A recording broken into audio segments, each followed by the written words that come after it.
والسلام على سید الانبیاء والمرسلین اما بعد الرجیم بسم اللہ الرحمن الرحیم یا ایہا الذین آمنوا تکونوا مع الصادقین صدق اللہ مولانا العظیم وصدق رسولہ النبی الکریم الرؤوف الرحیم ونحن علی ذلک من الشاہدین والشاکرین والحمد للہ رب العالمین ان اللہ وملائکتہ یصلون علی النبی یا ایھا الذین آمنوا صلوا علیہ وسلموا تسلیما الصلاۃ والسلام علیک یا سیدی یا رسول اللہ الصلاۃ والسلام علیک یا سیدی یا حبیب اللہ الصلاۃ والسلام علیک یا سیدی یا نبی اللہ وعلی آلک واصحابک یا سیدی یا نور اللہ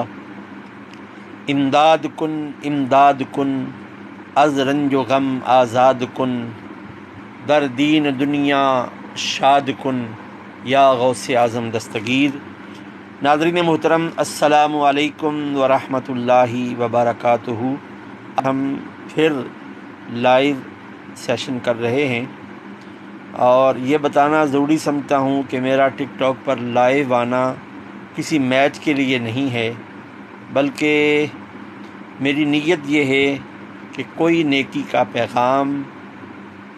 نسل انسانیت تک، بالخصوص آقا دو جہاں صلی اللہ علیہ وآلہ وسلم کے غلاموں تک پہنچ سکے، میرے لیے ذریعہ نجات بن جائے۔ ناظرین محترم، میں نے قرآن مجید و فرقان حمید کی آیہ مقدسہ تلاوت کرنے کا شرف حاصل کیا ہے کہ یا ایھا الذین آمنوا اتقوا اللہ وکونوا مع الصادقین، اے ایمان والو اللہ سے ڈرو اور سچوں کے ساتھ ہو جاؤ۔ قرآن مجید و فرقان حمید کی اس آیہ مقدسہ میں اللہ تبارک و تعالیٰ نے دو خزانوں کا ذکر کیا ہے، ایک ایمان ہے اور ایک تقویٰ ہے۔ اور یقین جانیں جس کے پاس خزانہ ہوتا ہے اس خزانے کو لوٹنے والے چور اور ڈاکو بھی اس تلاش میں رہتے ہیں کہ اس آدمی کے پاس جو خزانہ ہے اسے لوٹا جائے۔ تو ان الشیطان للانسان عدو مبین، بے شک شیطان انسان کا کھلا دشمن ہے، وہ ایمان کا بھی دشمن ہے اور تقوی کا بھی دشمن ہے۔ اسی لیے ہم جب نماز ادا کرتے ہیں، سنت ہو، فرض ہو، نوافل ہوں، وتر ہوں، ہر نماز کی ہر رکعت میں اللہ رب العزت جل وحدہ لا شریک کی بارگاہ میں ہم دعا کرتے ہیں کہ اہدنا الصراط المستقیم۔ کل بھی جو میں نے لائیو سیشن کیا تھا اس میں یہ میں نے عرض کیا تھا اس کے بارے میں کہ اے میری اللہ ہمیں سیدھے راستے پر چلا۔ تو ناظرین محترم، نماز سے بڑا کوئی سیدھا راستہ نہیں ہے، لیکن ہم سیدھے راستے پر کھڑے ہو کر پھر اللہ رب العزت جل وحدہ لا شریک کی بارگاہ سے کون سا سیدھا راستہ تلاش کر رہے ہیں۔ تو آگے ہم اللہ رب العزت کی بارگاہ میں عرض کرتے ہیں کہ اہدنا الصراط المستقیم صراط الذین انعمت علیہم، راستہ ان لوگوں کا جن پر تمہارا انعام ہے، اور ان لوگوں کے راستوں پر مت چلانا جن پر تمہارا غضب ہے۔ تو ناظرین محترم، حالت نماز میں ہر رکعت میں بار بار دعا کرنے کا مقصد یہ ہوتا ہے کہ ہم جس راستے پر اللہ کے فضل سے چل پڑے ہیں، اللہ رب العزت ہمیں اس راستے پر استقامت عطا فرمائے۔ تو نماز دین کا وہ بنیادی رکن ہے، اور یاد رکھیے دین کے بنیادی جو رکن ہے کلمہ، نماز، روزہ، زکوٰۃ اور حج، 5 یہ بنا ہے اسلام کے۔ کلمہ، ایک مسلمان اللہ کی وحدانیت کا اقرار کرتا ہے، نبی کریم صلی اللہ علیہ وآلہ وسلم کی رسالت کا اقرار کرتا ہے، آپ کو خاتم النبیین مانتا ہے، تو وہ نمازی بھی ہو، وہ روزہ دار بھی ہو، وہ اگر اللہ پاک نے اسے صاحب استطاعت بنایا ہے وہ حاجی بھی ہو، اور صاحب نصاب بنایا ہے تو وہ زکوٰۃ دیا بھی ہو، وہ زکوٰۃ دینے والا بھی ہو۔ تو ناظرین محترم، یہ ہیں اسلام کے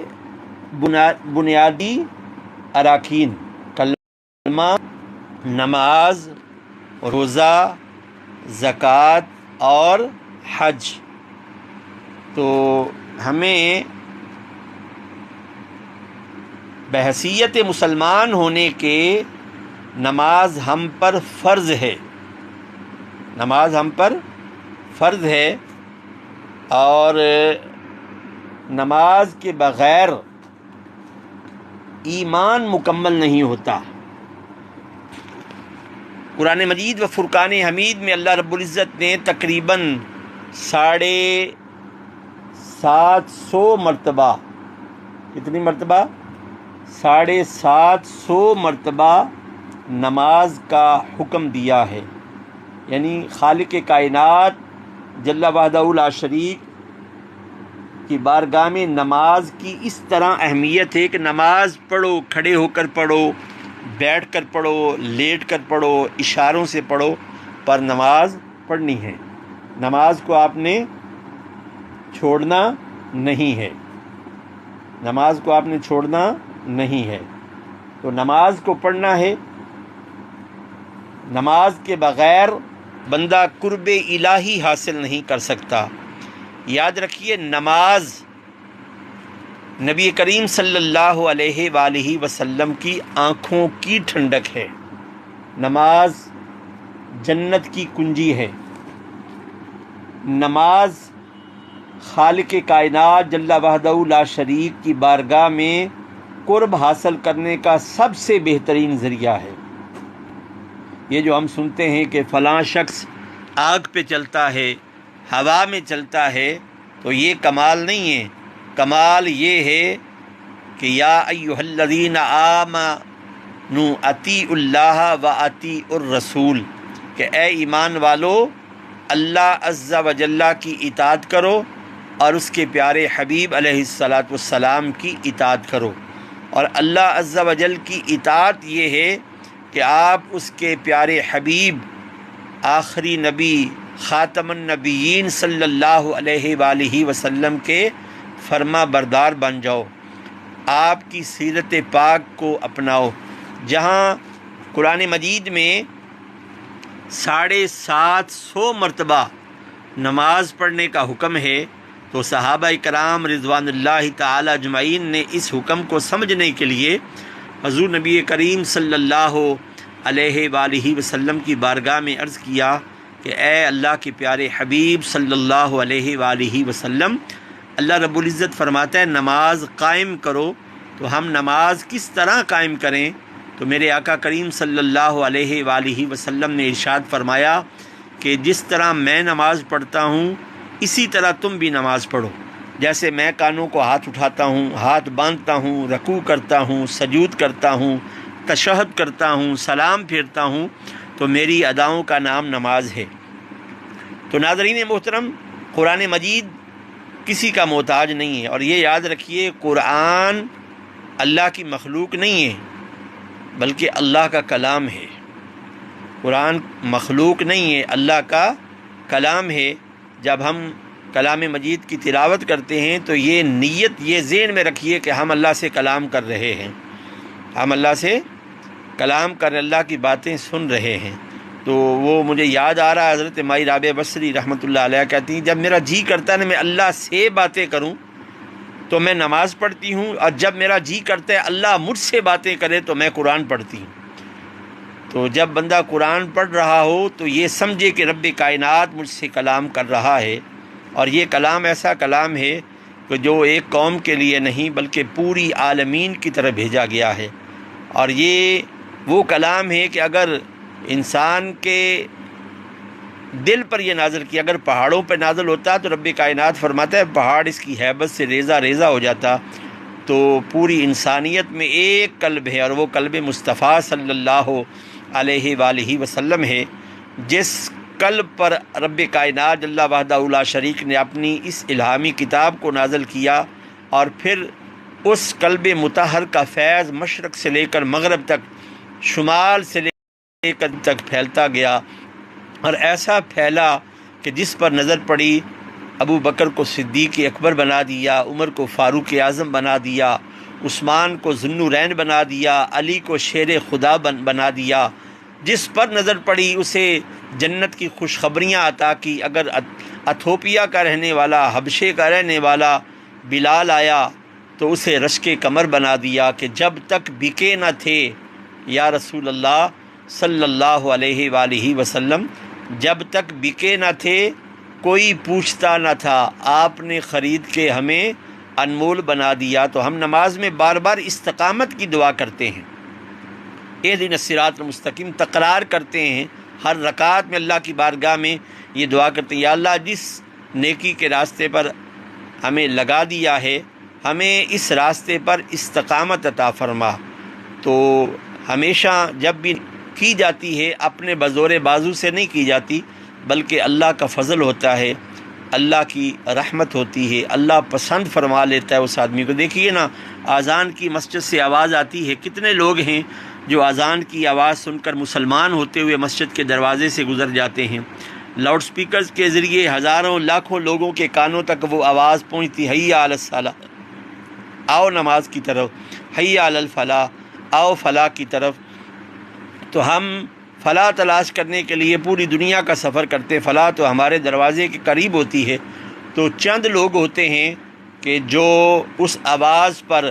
لبیک کہتے ہوئے رب کائنات کی بارگاہ میں حاضر ہو جاتے ہیں، اور جب اس کی بارگاہ میں حاضر ہوتے ہیں، اس کے دروازے پر جب پہنچتے ہیں، ان کی زبان سے نکل جاتا ہے اللہم افتح لی ابواب رحمتک، اے میرے اللہ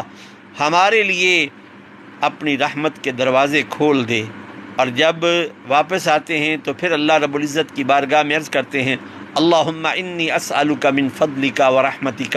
اے میرے اللہ ہم تجھ سے سوال کرتے ہیں تیری رحمت کا، تیرے فضل کا۔ تو ناظرین محترم، جو اللہ کی بارگاہ میں حاضر ہوتا ہے وہ منتخب بندہ ہوتا ہے۔ ہر آدمی نہیں، دیکھیے اگر کسی کے گھر میں داخل ہوں تو دروازہ بند ہو تو کہیں جی دروازہ بند ہے ہم دیوار سے داخل ہوں گے، تو جو دیوار سے داخل ہوتے ہیں ان کی مرمت کی جاتی ہے، مذمت کی جاتی ہے۔